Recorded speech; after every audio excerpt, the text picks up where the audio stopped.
Hello guys, I hope you are all doing well. In this video, we are going to start a new topic in our C programming, that is structures. So let's begin.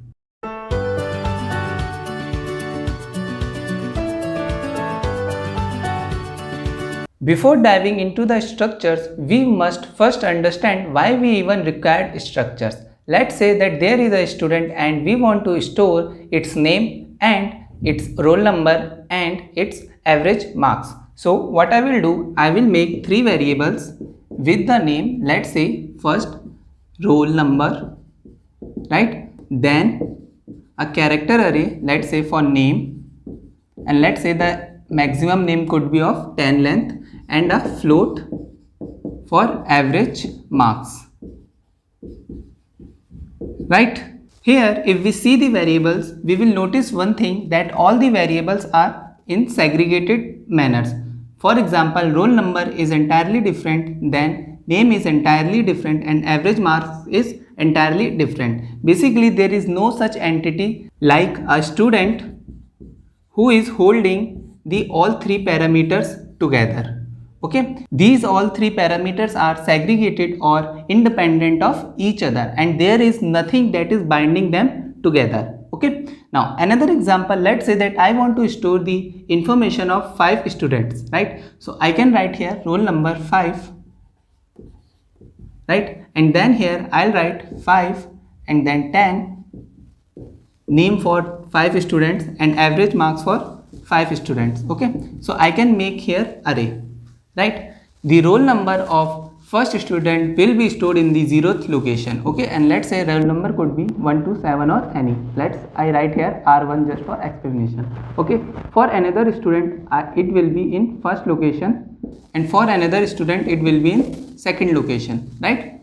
Similarly for the name of first student will be stored in name 0, and then the name of other student will be stored in name 1, and then other will be in name 2, right? Similarly for average marks, average 0 will hold the average marks of first student, right? Average 2 will hold the average marks of second student, right? And so on. Basically this is for 5 students. Now thing here is that each of these things are independent to each other. Basically we have to keep in mind the location. Okay, the 0th location will be holding the roll number of first student. Similarly 0th location of name will holding the name of first student. 0th location of AV marks will be holding the average marks of first student, right? But there are again no such sort of binding between these variables, and that problem is solved by our structures. Now here when we will use structures, what will happen, there will be one variable, let's say st, which will be able to hold the multiple data, basically roll number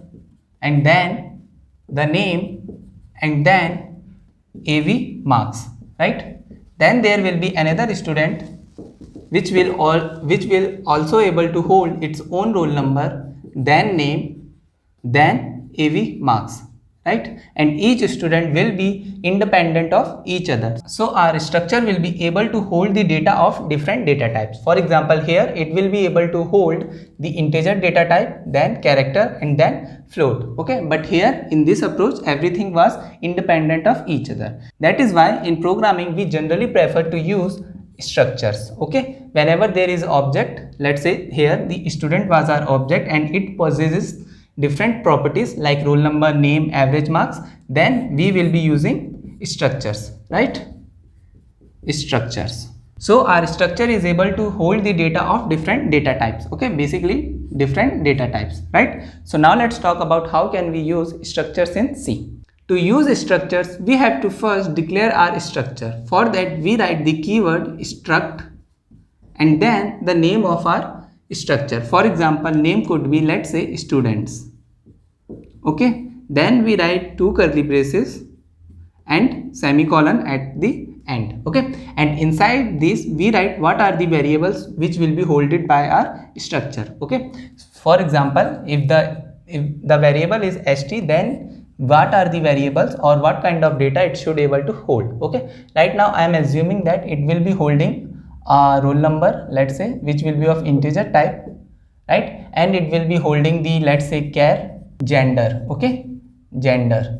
which will be male or M or F, okay, and then it will be holding the average marks, right, which will be of float type, right. So I'll write here int, then roll, right, and char, let's say gender, and then float and AV marks, okay. Now this is just our structure, okay. Till now no memory has been given to our variables, okay. Now these two things are the data type, okay. These two things are the data type of structure type. Now to make the variables, what we generally do, we write name of the data type, then name of the variable. So to make the variable, I'll write here struct, then students, and now what variables name should I give? So I can write here st, let's say 1, okay. So now the memory is given, and remember that the memory will be, for each variable the memory will be in continuous fashion. For example, here if I write, let's say the memory is given to our variables, let's say integer is of 2 byte, character is of 1 byte, and float is of 4 byte, okay. And then at the starting 4 byte will be for roll number, and then 1 byte for character, and then 4 byte for average marks, right. And these memories are in contiguous fashion for st1, okay. Now to access any element by a variable, we use the dot, okay. Remember, we use dot. For example, if I want to access st1, then its roll number, then I will write, this is for st1, I will write st1 dot roll number, okay. This is for the value. If I want to find the address, then I will write st1 dot roll number, okay. End of st1 dot roll number. So here it should be roll number, right. Now let's say I want to store some values for these variables, right. So I'll write here scanf %d, and I'll write here end of st1 dot roll number, okay. Now let's say the user give input as 4025, okay, 4025. So in this location 4025 will be stored, okay. And now if I want to print it, I will write here printf %d, and then st1 dot roll number, right. So now it will give me output as whatever is given by our user, that is 4025.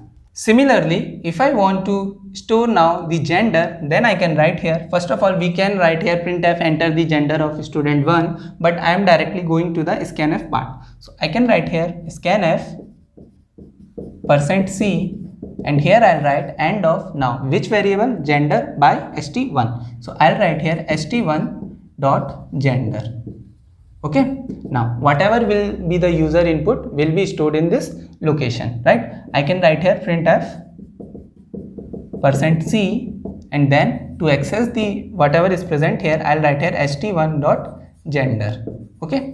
Note that here the user may be able to input any other character other than M and F, okay. But for that you can make the condition the character should not be other than the M and F, okay. So let's say the user give input as F, so this will give us output as F, okay. This is for storing and this is for printing, right.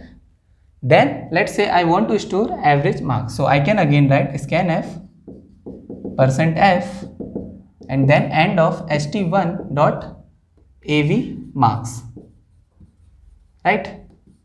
And then here I'll write printf %f, and then st1 dot av marks, right. Now whatever will be the user input, it will be stored in this location and the output will be shown by this, okay. So this is how we are able to demonstrate that a structure variable, which is st1 here is able to hold the different types of variable, which is roll number and gender and average marks. Right now we can also make multiple data after that, okay. There is no limit in that. Remember that memory will be given in contiguous fashion for each variable. And this here is known as declaration of structure, or we can say it structure declaration. Okay, you can call it anything you like. Now let's say instead of one variables I want multiple variables, so I can write here struct student st1 for first variable, then st2, right? Or we can also make something like a struct, we can write the same thing again, students and st3. Now three variables of type students have been declared, okay, or defined. Now the contiguous memory for three variables will be in contiguous fashion, okay. This will be for st1, this will be for st2, and this will be for st3, okay. This will be, let's say, roll number, and then gender, and then AV marks, right? And then this will be again roll number, gender, and AV marks, okay. Again for st3, roll number, gender, and AV marks, right? Now let's say I want to find what is the size of this st1. I write here printf %d size of st1. So the size will be 2 byte plus 1 byte plus 4 byte, so 7 byte, right? 7 byte for st1, 7 byte for st2, 7 byte for st3, okay. So remember that. Another thing is that these memories are contiguous. For example, I write here 1400, this will be 1402, and this will be 1403, okay, because this will be holding the data of 2 byte, then 1 byte, so increment by 1, then 1403. This memory block is contiguous, but it is not necessary that after 1403 this location will be holded by this variable. So this could be like 5042, okay, then 5044 and 5045, right? These two are not contiguous, but variables in their own are contiguous, right? So remember this thing. To take the input for st2 and st3, we can use the same approach that we used previously for st1, okay. There will be no any differences. To access any element of st2, then I will write st2.roll to find the value, and for the address I'll write st2.roll, okay, roll number, okay, this is roll number, right? Now one more thing is that instead of declaring our variables like this, we can also declare it within this block. That is, after the curly braces I write here st1 st2 st3, okay. Even this will be perfectly fine and it will work like this is working, okay. So you can either declare our variable in the previous format or you can use this format, okay. So I hope now you get the idea what is structure. In definition we generally say structure is a collection of different data types. So our structure is collection of different data type, okay. We can also use array within the data type here, okay. Whatever we will use, it will be used by our variable, right? That's all for today guys. I hope you like the video. If you have any doubt, please comment it down. Thanks for watching and I have to see you in the next video.